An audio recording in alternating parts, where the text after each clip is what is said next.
Hey everybody, this is the Sliders Review, and welcome to a special edition of Asian and Pacific Islander Heritage Month. And I'm here today to talk to you about Kung Fu Season 1. So this is the CW show that stars Olivia, is it Ling or Lang? And so she plays Nikki. This was the CW attempt to reboot a classic television series and not only modernize it, but correct the mistakes of the original. The original Kung Fu came out about 60 years ago. And so with that, although many people love it, I've never seen it because it was before my time. It is considered racially problematic because the lead actor is white playing a Chinese man. Actually, he's white and Native American playing a Chinese man. And this is something Hollywood did back in the old days a lot. And I mean a lot. And so then in the 90s, they created a show called Kung Fu The Legend Continues. I watched that show growing up. And I remember enjoying that show growing up, but I was very confused because the guy playing his son was clearly white and not Chinese. What I did not know is that David Carradine was also white and not Chinese. Blew my mind because I thought he was and everything. Cause that's what TV told me and stuff. Now, in between the original one and Legend Continues, I think they came out with a couple of movies and like some other shows or something like that. And so the original show lasted for like 5 seasons. Now, Kung Fu is actually a story, but I believe created by Bruce Lee that ABC ripped off. Bruce Lee came up with this story of a Chinese man coming to America looking for his relative and, you know, this and that. And ABC said no, and they said Bruce had like a very strong accent. They didn't want that, but then later made the show Kung Fu. And so, like, even his son Brandon Lee starred in the episode. Many years later, on I forget the cable network, but now it's on HBO Max, now known as Max. They came out with a show called Warrior based on Bruce Lee's original vision, and you can watch that. It's currently in its 3rd season. The 3rd season has not came out yet, but the first 2 I've already talked about. Go find that video. It's an amazing show. Now on to this show. I was very hesitant for the longest time about watching this show not because it's a female lead, because I could care less about that, only because it is a reboot. I hate reboots. Reboots are never that great. Also, it's on the CW, and the CW has fell from grace from its original start. It's very, like, CW is just so CW and stuff. And so I just did not want to watch it for those reasons. And so, but you know, as time passed on, I think it was like last year when it was in its 2nd season, I was very curious. I'm like, what is this show even like about? Is it any good? What's the action like? So I went to YouTube and I watched the action. And the action was very CW. It was a bit lackluster. Don't get me wrong, it was good and they worked hard on those action scenes, but it was overly choreographed and it was kind of watered down because it is the CW. I remember CW had I think it was called iZombie or something like that. It's based off a zombie comic book about a woman who eats brains and this and that. And I remember I was gonna watch that show, but it was so CW and watered down. It didn't have the appeal of, say, Resident Evil or The Walking Dead. And I remember I watched an action scene of iZombie where a guy was shooting a bunch of zombies or something like that, and it was just very lackluster. It didn't even feel as cool as it did like in The Walking Dead or Resident Evil. So when I saw the action scene in Kung Fu, I'm just like, it's okay, but it's not really like, it's not hard hitting, like aggressive, you know what I'm saying? And so I just never watched the series. Then this year came around and the show got canceled. Reasons for the show getting canceled. are twofold. Basically, Nexstar bought out the CW and it canceled a lot of CW programs. It only saved a few. And so then I looked at the ratings. Ratings for this Kung Fu were very, very low. So they shopped it around, but nobody wanted to buy it. How low did the ratings go, in fact? Well, when the show started off in season one, episode one, it was up in like the millions, like 1.6 million or so. By the fifth episode, it dipped down at least about zero point 0.8 thousand. Then towards the end of the season one, it kind of dipped a little by half. Then in the second season, it was steady, but then by the third season, it was like cut in half again. So it's like this show is always like, losing a good half of its viewership and everything. And ratings were very, very low towards the third season. What exactly happens in the second and the third season? I have no idea. I haven't got that far yet.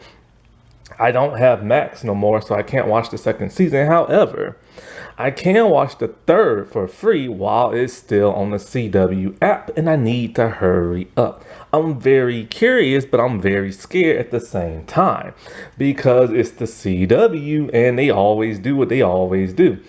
There's a team, who works for like this hero type person. The bad guy has to be redeemed at some point and has to work with the team. And that's the way towards the end, season one was starting to shape.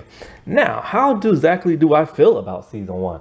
It's an okay series. Like, it's not bad at all. It's not great by no means, but it's not the worst thing I've ever seen. It's actually a pretty good series. It's solid, let's just put it like that. But it does feel very CW-ish. It reminds me a little bit more of Kung Fu The Legend Continues, but in a more watered down CW unfocused kind of way. What do I mean by unfocused exactly?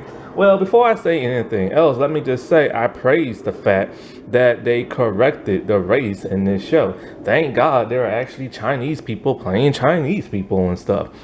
And, it gets so annoying when they don't. Now, one thing I have wondered about this series is how exactly does the Asian community feel about this series? Because, this is the very first Asian, or predominantly Asian series on the CW. They've had other Asian characters on there, and they even had one Asian lead in Nikita with Maggie Q, but this is the first predominantly Asian show. But I do wonder how they feel because there are at least 3 or 4 stereotypes that the Asian community normally frown upon when it comes to Hollywood work.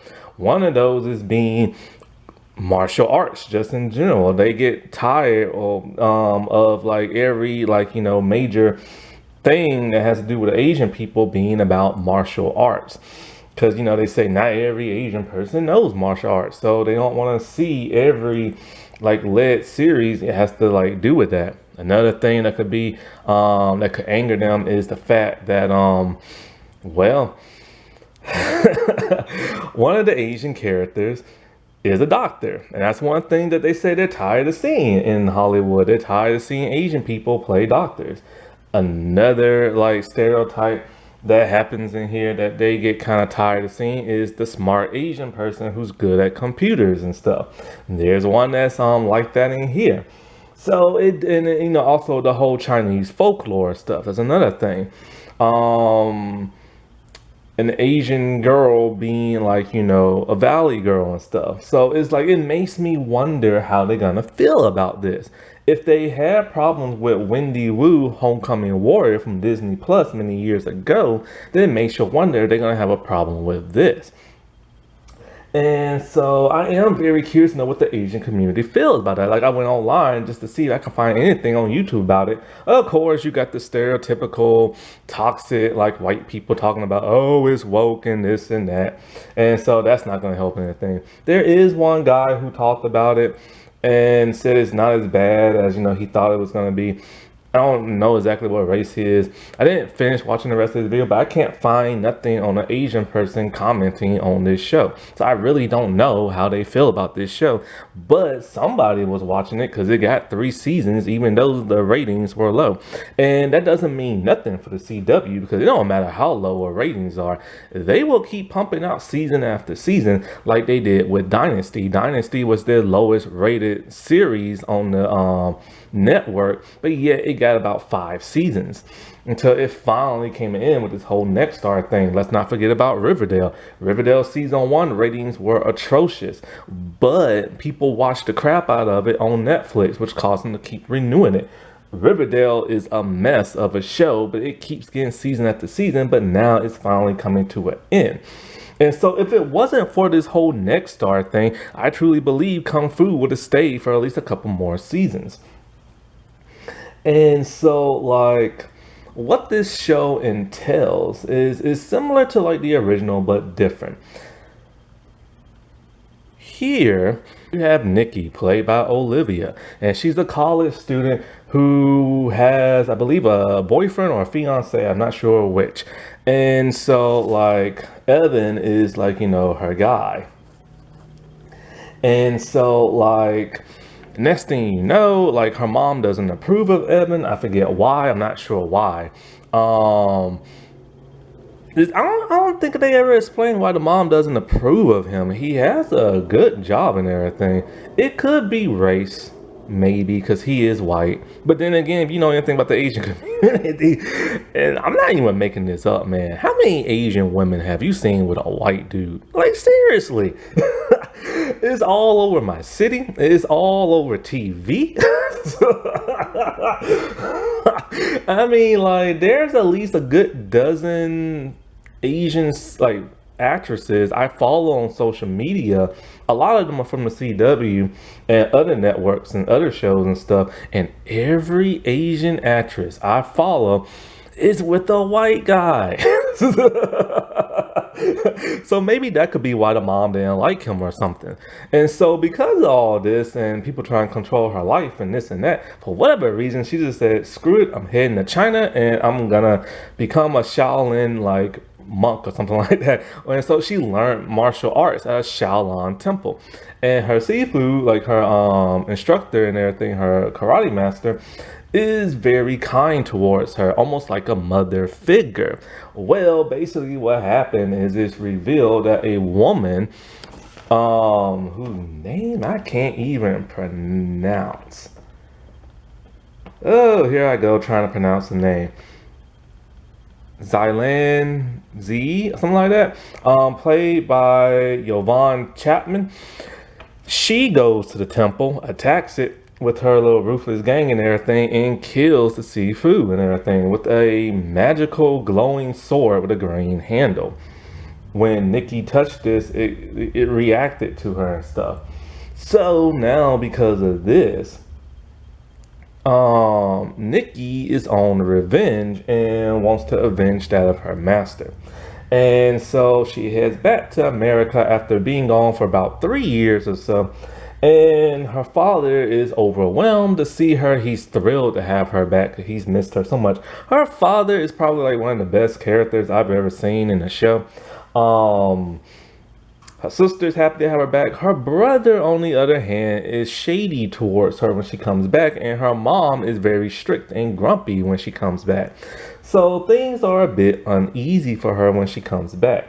But basically the plot of the entirety of the first season is that for the first couple of episodes, she's just wandering around town. She sees somebody in trouble and she helps those person via martial arts and trying to solve whatever problem they have. Like this one girl who lives with her mom and her mom's boyfriend, and the mom's boyfriend is abusive and steals the money. She goes to the gambling place he goes to, and she gets the money back and kicking a little butt here and there. And that's how the first couple of episodes are. But yeah, once you get out to like the 5th episode, it starts to get repetitive and everything, and the show starts to get a bit boring. It's kind of like Only a bit, not like totally. It's kind of like, what is the actual purpose of the show? Well, the second part of the show is, of course, the evil lady. She has the sword, but it turns out that there are more than just that sword. There are 8 weapons in total, and she is now trying to collect all of them for some magical power folklore type thing that's supposed to go on, right? And so the show is kind of like a hodgepodge of both those things. Now the problem is that one, the hero and the villain don't even interact with each other until towards the end of the series. So it's kind of like, that's kind of like odd. Like, you want to see the villain and the hero interact a lot. And when they finally do, the villain kicks the hero's butt until the final fight at the end. Now, the hero, Nikki, she is trying to thwart the evil lady from trying to capture all these weapons, but she's a little bit unsuccessful. And so, because of that, then it goes away from Nikki trying to save random people in the street. So it's kind of like, what was the point in her saving random people in the street if that's not even going to be the main focus of the show? They're just doing that to try to tie it into the original. And the difference between that and the original is that, well, I can't speak for the original Kung Fu, but at least in Legend Continues, Kane, will walk around town, see somebody in trouble, help those people, but he never went looking for trouble. In this series, the actress kinda looks for trouble a little bit. Like, she's a vigilante and everything. And sometimes trouble finds her, and other times she goes looking for it. And so that's one problem that David Carradine's brother had a problem with, because he said, his brother's version didn't go out looking for trouble and stuff. But it's not necessarily she's out looking for trouble. She's looking for this sword, and of course, the sword and the other weapons bring on trouble and stuff. And so, like, because like Nikki has been estranged from her family, she's trying to, you know, rekindle that like family like love and all this, and also her old love interest comes back into play. Evan, who has a really good job, he's like a district attorney, and they still have feelings for each other. Only problem is he has a fiance. So she's like, crap, I missed out. But don't worry, because she found the guy named Henry. While she was looking for research on this sword, Henry is kind of like her research guy. And so he's all about like, ancient artifacts and this and that. So he's able to help her out in the field. They have a blossoming relationship where it's like an attraction relationship. It happens in like the first day. It's like love at first sight when they see each other. The classic love at first sight. It has to stop doing that in Hollywood. Anyway. So this causes a bit of a love triangle between the three, especially when it turns out Henry has a dark past of like a criminal past and stuff. And so, but of course, at some point in time, him and Evan, they bond and be friends and this and that. Very CW-ish. See, this is what I mean when it's like CW. CW loves these love triangles and crap, and I hate that. The CW needs to get away from that. And so, like, the relationship between her father is great. The relationship between her brother is brief, because then he ends up just loving her after that. And I'll get into that a little bit more. And so one thing I have a problem with this series is, like, even though I do think it's a good, okay series, it's just they resolve things within 1 or 2 episodes. And since it's a story arc season, you think it will linger on for the entirety of the season and stuff. Well, when it comes to her and her mother, they butt heads even more, because it turns out that Nikki is the descendant of a long line of warrior women and stuff. And her mom tried to prevent that. That's why her mom didn't want her to take up martial arts and this and that. And so she tried to prevent it. So when Nikki finds this out, she's furious. And the dad is even more upset because the mom is always trying to control stuff. So he ends up leaving the mom for at least 2 episodes, and then comes back. And so, of course, like, one interesting thing they do is, since the seafood got killed in, like, the first episode, they have her appear in like a ghostly form talking to Nikki. We don't know if it's like the real ghostly soul form or it's a hallucination. We don't know. But the hallucination or ghost helps aid Nikki. Now, one of the things that was very confusing is, like, with her being a vigilante, how in the world does she know how to do all this stuff, And you have to listen to the first episode, and I think the fifth episode, because then you're like, oh, that's right, she went to Harvard and everything. So she has kind of like a little bit of that criminal background and stuff, from studies and everything. And so, cause it makes you wonder, like, 'cause I can understand how she can beat people up, and I understand Henry does all the research stuff, but it's kind of like, how does she solve these people's problems that going around their everyday life, that's corrupt and everything, and that's why. And so I wish they would have took out the whole her being a vigilante saving people, because the story's not really even about that. The season's about like these 8 weapons and stuff. Also, I kind of wish that they would have took out the entire kung fu reference and all the kung fu stuff. I would have preferred this to be an Asian family drama, because their family has some really interesting drama tactics that are modern day, check them off the list, CW type stuff. And so I would have found that a heck of a lot more fascinating, because how often have you ever seen an Asian drama on television? And I don't even think they exist. They're only in like the like sitcoms and stuff. Now, when it comes to this show, even though it's predominantly Asian, you get to see Chinatown and there's a lot of Asian people in the show. I feel like I don't know the first thing about Asian culture watching this show. Like, I really don't. Like, I didn't learn really nothing. Like, you know what I'm saying? I learned more from Fresh Off the Boat, that sitcom that was on ABC, than I did this show. I found out more about ancient Chinese culture from the show Warrior that's on HBO Max, now Max and everything. And so it's kind of like, it would have been nice of them to delve less into the folklore and more of the modern day, what Asian people are going through, and some more of the customs and this and that. Like, you know what I'm saying? Because there's one episode, I think it was episode 4. It's the episode I do not like. And there's a reason, because there's a character that I felt was done dirty on the show. And it's kind of like that would have been the greatest opportunity of them all to give some real Asian awareness, but they did not do that. They just gave like a smidgen of it and like a throwaway line, and that's it. And this is kind of like, if you have an Asian predominantly show, wouldn't you want to see the struggles that Asian people are facing in America? Because they actually do struggle, but people don't hear about it because it's weird. The Asian community is very like quiet. Like, you don't hear nothing from them until something bad actually happens. It happened badly back in the 1800s, but people don't know that until you watch like TV shows or do your research.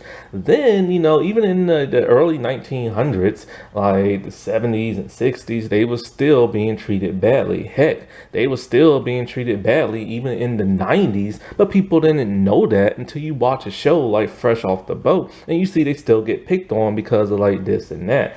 And so, but from like, about 20 years or so, you don't hear nothing good or bad coming from their community until all the like Asian hate crimes started happening during COVID. And like, Stop Asian Hate and stuff like that, which the cast of this show did like some type of like video about it on YouTube and stuff.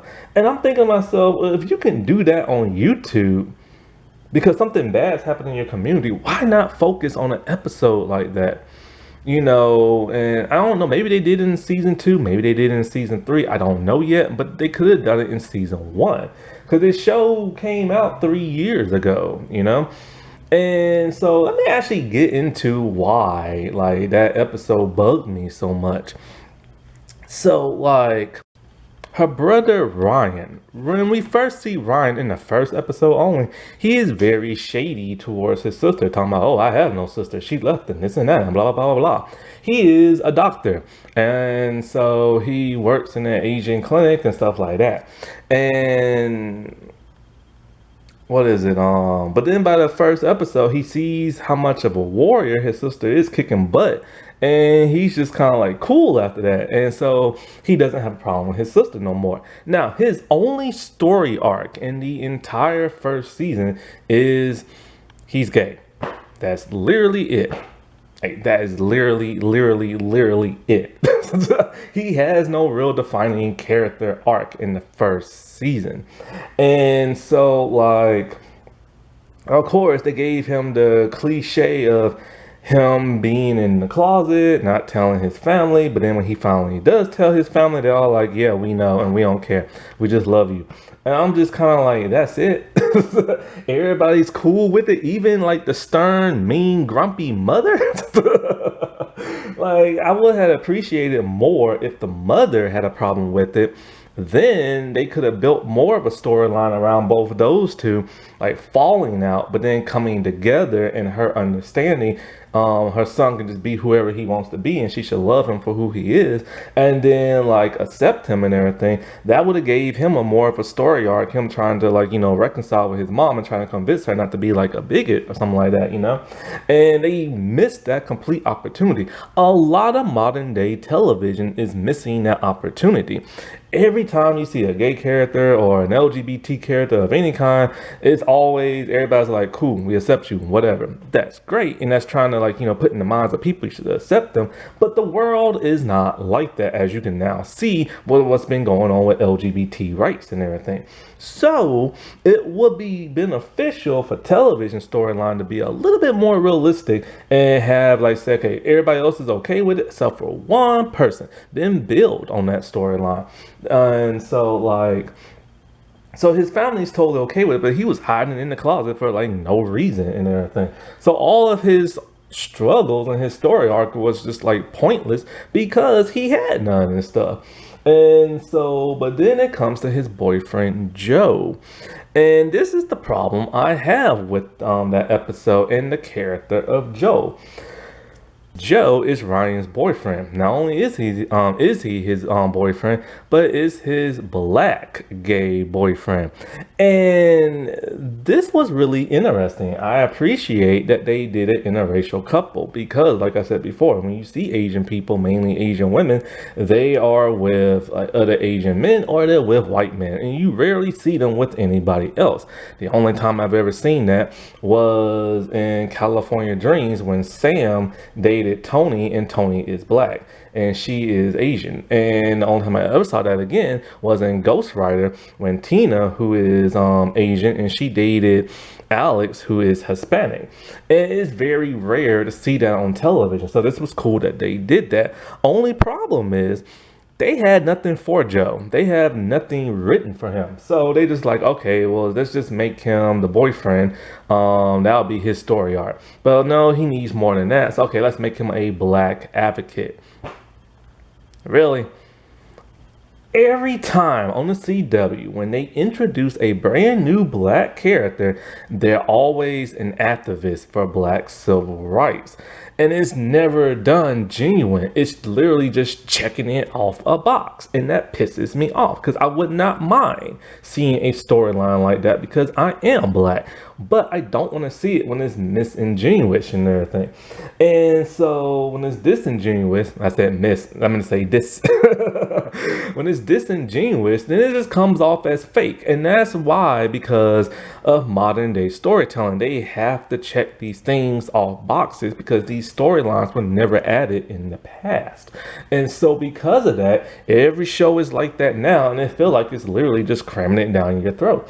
And it doesn't have a nice flow. It doesn't have a nice balance. Now, so that's literally all Joe's storyline is. He's the boyfriend, he's an advocate, and that is literally it. Every other boyfriend on this show has something else significant to do, or they have a really fancy job, except for the black dude. And what pissed me off about that episode was they decided to have a Black Lives Matter protest type episode. So Joe has not even been in the season that long. He's only in 2 or 3 episodes. And then they wrote him completely off where he leaves the city. By season 2, Ryan gets a new boyfriend who is Asian with a way better job. And even though I haven't seen it, I'm pretty sure he helps out a lot. But back to Joe in this episode and why it pissed me off. So they're protesting, and then the protest turns violent because of the police. The police just wants to stop them because they wrote the police to be butt-headed police, right? And so they're looking for Joe. Why are they looking for Joe? Because they assume he's a rioter. They assume that he turns his peaceful protests into riots. So for whatever reason, they just want to arrest him for that with no real proof other than those protests end up turning violent. And because he's the one spearheading those protests, all they had to do, well, I shall get into that a little bit later. So because of that, he hides out at the family-owned restaurant, and the family thinks, oh no, this is wrong and this and that. Well, the mom is the only one who don't want to let protesters in the restaurant. Why? Because the protesters are hiding for the cops, because the cops will arrest anybody who's out after curfew. So the rest of the cast lets the protesters in the restaurant. The mom's a little upset, but then she later comes to her senses to help those people out. Why? All because about a year prior or so, somebody took a brick and threw it through their restaurant window because of the whole COVID situation and blaming their people for that. And the mom says she experienced that hatred and racism, and this is why she turned over a new leaf and let those people stay in the restaurant, and realizes that is wrong. Literally a couple of words and she came to her senses. That's not good enough. We need to see it. And then so like the gang, what they do is that they look on the internet for all of Joe's protests, and they see him talking about in a video, this will be a peaceful protest and blah, blah, blah, blah, blah. This causes the cops to leave Joe alone, and they leave. And all I'm thinking to myself, wow, the cops are really that dumb. They couldn't go on the internet and find that themselves, or Joe himself could not find that on the internet and save his own life. They had to help him save his life and everything. That's like really embarrassing. But the main, so this was like really a pointless episode. The only reason why this episode happened is because when Nikki was walking, a black guy bumped into her. They both apologized to each other, and then they walked off in their separate ways. And then that boy ended up shot in front of the restaurant because of like, I guess like a cop or something like that.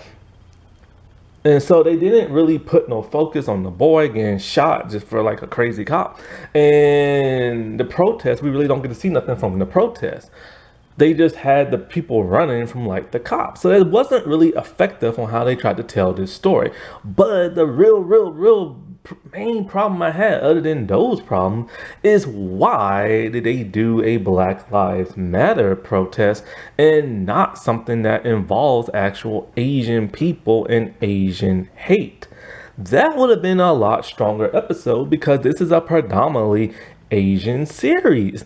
So it would have been great to see the struggles that they went through, or the crap they had to go through during the pandemic, because people was hating on them and punching them left and right in the street and running away like a bunch of cowards and everything. That should have been this episode, but they steered away from it because the CW must have had like a mandate to show like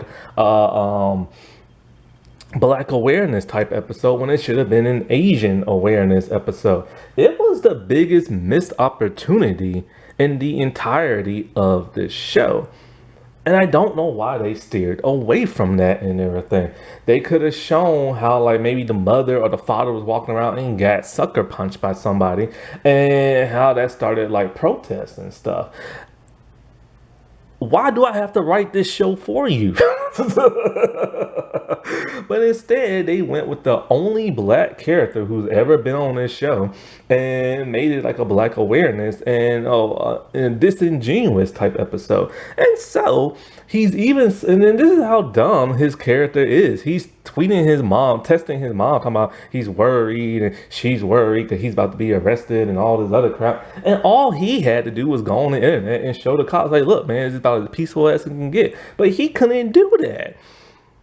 Ugh. And then they wrote his character off. Now I don't know why the actor left. Maybe because he wanted to do more theatrical plays, because he does do plays and stuff. Maybe that could be it. Maybe he felt like, hey, they don't give him nothing to sink his teeth in on this show, because he's literally only brought in to be the boyfriend of Ryan and that one Black Awareness episode. That is literally it. Like they what was the point of even having a black character on the show if you wasn't gonna do them justice and everything? And it would have been nicer to see the relationship between black and Asian people, because you don't see it on television, you don't see it in movies, and you don't see it in real life. Like, how do they interact with each other? Heck if I know, because like I said, my city barely has any. But then when I did interact with someone in school, like growing up, we was okay. But then the two girls had like an identity crisis and everything. One year they were at white, the other year they were at black, and then all of a sudden they were at like a combination. Then they were at goth, and it's just kind of like, who are you and everything. And then when they started acting ghetto and everything, I couldn't get along with them because they was getting on my nerve. But they had attitude. But then they calmed their behinds down once they got into high school and college and everything. And so what is the relationship between black and Asian people? Because I am very curious. Because when the Black Lives Matter protest was happening, some people in the Asian community shocked the world out of me in Asian countries as they were protesting along with everybody else and for the justice of black people. And I'm like, oh wow, that's cool. But then some of them let it slip how their family members view black people. A lot of Asian people don't particularly like black people and stuff. I was shocked to find that out. And one reason is because, black people are on the poor line of society, and they want to be successful. So of course they don't interact with a lot of black people, and they tell their kids, don't hang out with black kids, hang out with the white kids and stuff. I was shocked to learn that and everything. So this would have been pivotal for this show to explain that and show that, but instead they had a huge missed opportunity. And that what really irks me and stuff.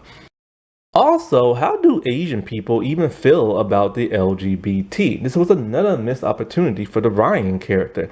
We don't know really how they feel about it because it's never ever explained. And even though the actor is straight, he said he was happy to represent that and bring awareness to it. But what kind of awareness? Because they didn't explain if his parents didn't, his family and friends did not have a problem with it. So what kind of awareness are they trying to send? You know what I'm saying? And since it is the LGBT community, most likely the Asian community are not on board with that and everything. Because how often do you hear about gay and lesbian and LGBT Asian stars? There are a couple gay actors in the Asian community, but you never even hear them talk about how their family members or community feel about it and stuff. So that was a huge missed opportunity. And that's the problem with this show. It misses out on good story type of opportunities. And like I said before, every other boyfriend in this show has a vital role. Henry, he is the love interest, and he helps out Nikki trying to solve all her crimes and trying to find those weapons. Ian does the exact same and everything while still having feelings for that of Nikki and stuff. Althea's boyfriend or fiance and now husband, he's one of the nicest male characters I've ever seen. And even though he doesn't help out, he helps out with the situation Althea is going through, which I'm about to get into very soon. And but at least he helps out. And then you have the bad guy. I can't remember his name.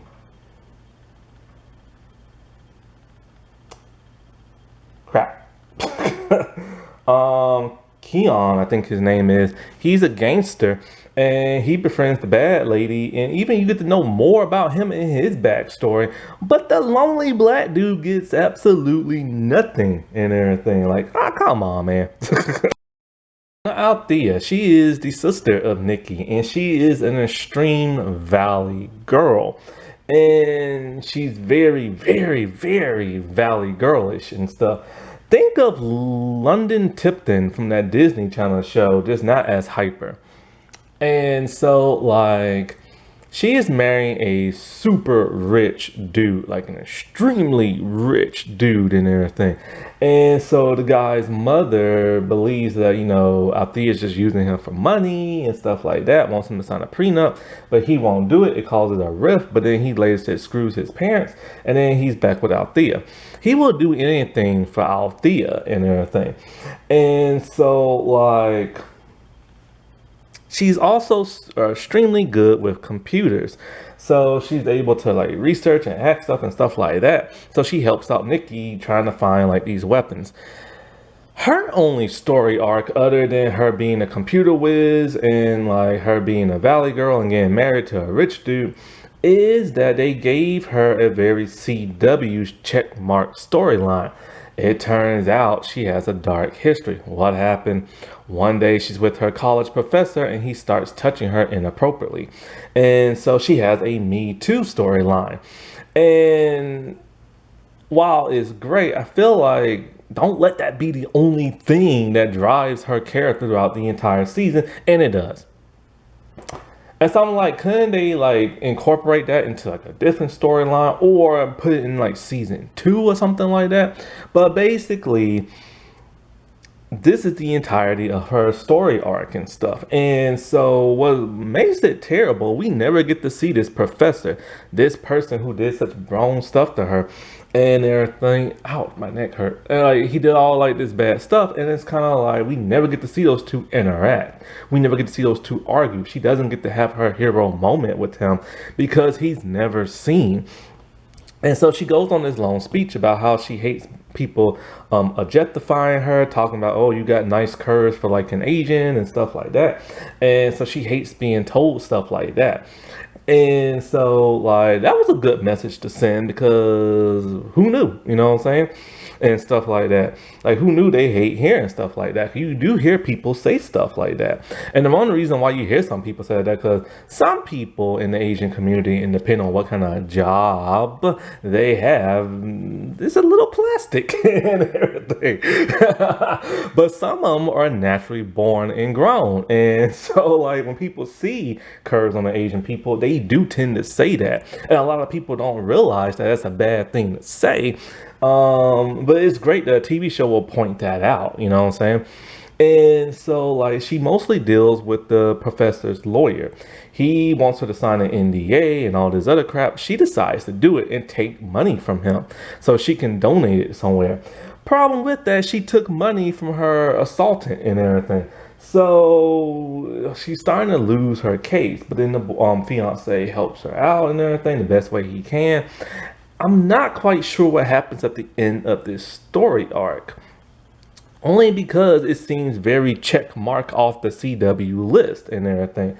And it's also a check mark off of a lot of modern day television. Every modern day television you see has that one Me Too type storyline.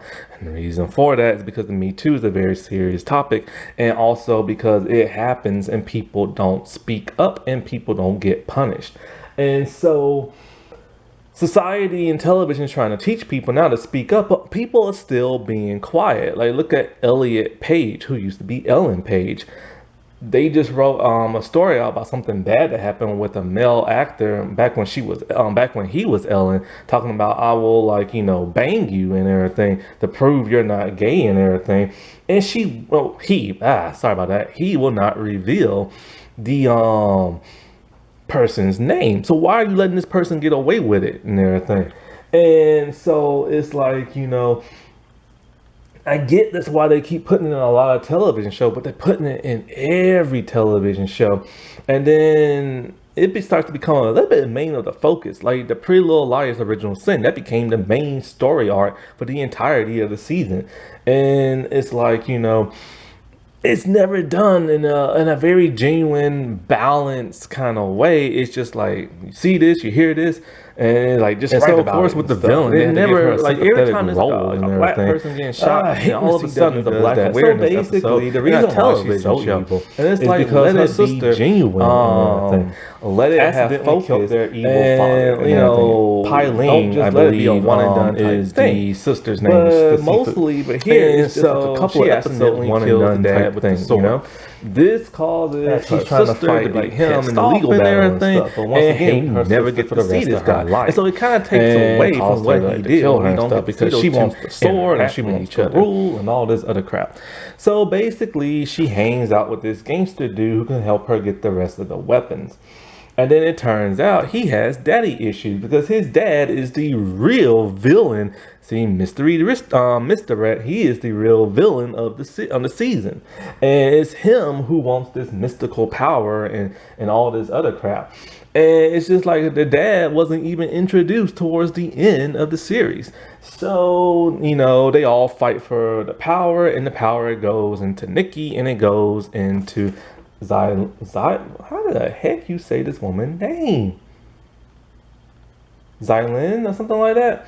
It goes into her, and so Nikki has this weird like hallucination, mystical, dimensional type of like thing, and so like the power got split between those two, and then they both come out of it, and then the sister gets arrested and thrown in prison.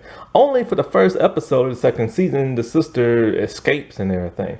Not the sister, but the evil lady. The evil lady like escapes and everything. And so that is basically the sum of the, like, you know, Kung Fu season 1 and everything. Like I said before, it's not a terrible series, but it's not a great one at that. You do get kind of bored towards the middle, and then you kind of wonder, well, why didn't the show lean more into like the weapons and stuff if it's not going to do much of the vigilante stuff. But like I said before, I'd rather this just be like a drama series with no mystical folklore or nothing like that. But you know, it is what it is and stuff. And so I am curious to see what the second and third season is like, but I am scared because, you know, ratings did drop significantly. And so it's kind of like, how CW is this show now gonna get? You know what I'm saying? Like, the problem with the CW is that even though the CW is great for like inclusion and diversity and certain story arcs that you'll never see, the problem is sometimes they overdo it, and it gets in the way of the actual story of the actual show, and it causes it to get like watered down and stuff like that, because they tend to lose focus on what the actual storyline of a show is supposed to be about, and they always miss big opportunities and stuff. And so, you know, I wish this show would have been on a different network.